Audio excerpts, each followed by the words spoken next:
Welcome back. AP నుంచి high court కార్యకలాపాలు ప్రారంభం కానుండడంతో రాజధాని ప్రాంతంలో కొత్త సందడి నెలకొంది. అమరావతిలో నిర్మిస్తున్న తాత్కాలిక హైకోర్టు భవనాల నిర్మాణం ఇంకా పూర్తి కాకపోవడంతో ప్రస్తుతానికి సీఎం క్యాంప్ ఆఫీసులోని పై 2 ఫ్లోర్లను కేటాయించేందుకు సీఎం చంద్రబాబు ముందుకొచ్చారు. ఎట్టి పరిస్థితుల్లోనూ జనవరి 1 నుంచి హైకోర్టు కార్యకలాపాలు నిర్వహించాలన్న తలంపుతో సీఎం ఈ నిర్ణయం తీసుకున్నారు. దీంతో సీఎం క్యాంప్ ఆఫీసులో కోర్టు హాల్స్ను సిద్ధం చేస్తున్నారు జీఏడీ అధికారులు.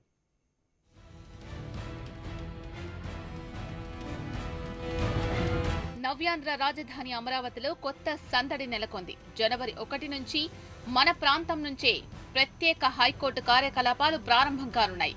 దీంతో హైదరాబాద్ లో ఉండి ఏపీకి సంబంధించిన కేసులు చూస్తున్న హైకోర్టు ప్లీడర్లు కొత్త ఏడాది ఇక్కడికి మకాం మార్చేందుకు సన్నాహాలు చేస్తున్నారు. సుమారు 2000 మంది న్యాయవాదులు, సిబ్బంది హైదరాబాద్ నుంచి అమరావతికి తరలి వచ్చే అవకాశం ఉందని తెలుస్తోంది.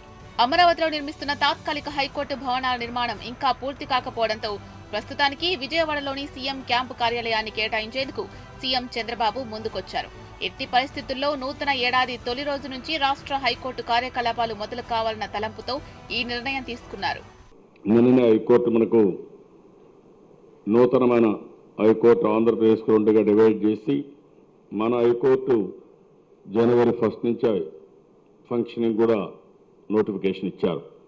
దాన్ని మనం స్వాగతిస్తున్నాం. అన్నీ కూడా ఇక్కడికి వచ్చాం. ఒక హైకోర్టు అక్కడ ఉంది.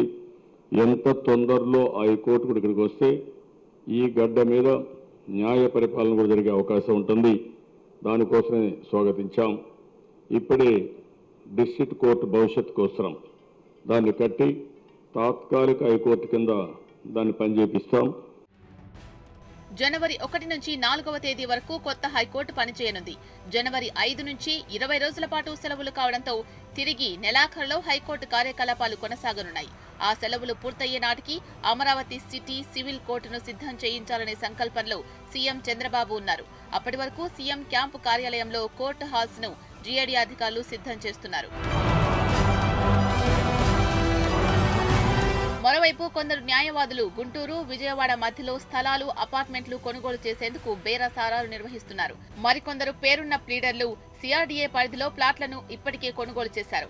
హైకోర్టు తమ ప్రాంతానికే తరలి రావడంపై గుంటూరు, విజయవాడ ప్రాంతాలకు చెందిన సీనియర్, జూనియర్ న్యాయవాదులు ఆనందంతో ఉన్నారు. హైకోర్టు 1వ తారీఖు నుంచి షిఫ్ట్ చేయమని రాష్ట్రపతి నోటిఫికేషన్ జారీ చేయడం, దాన్ని మేమందరం స్వాగతిస్తున్నాం.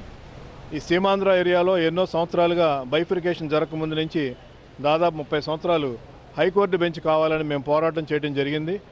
అనుకోని పరిస్థితుల్లో బైఫర్కేషన్ జరగడం, ఇక్కడికి కోర్టు రావడం, 5 సంవత్సరాల్లో గవర్నమెంటు, కేంద్ర రాష్ట్ర ప్రభుత్వాలు కృషి చేసి ఇక్కడికే హైకోర్టును తీసుకురావాల్సిన ఆగత్యం అయితే ఉంది. దాన్ని తాత్సారం చేశారు ఇప్పటివరకు కూడా. ఎప్పటికైనా నోటిఫికేషన్ ద్వారా అయినా బలవంతంగానైనా ఇక్కడికి రావాలి అని ఇక్కడికి పంపడం చాలా సంతోషిస్తున్నాం మేము.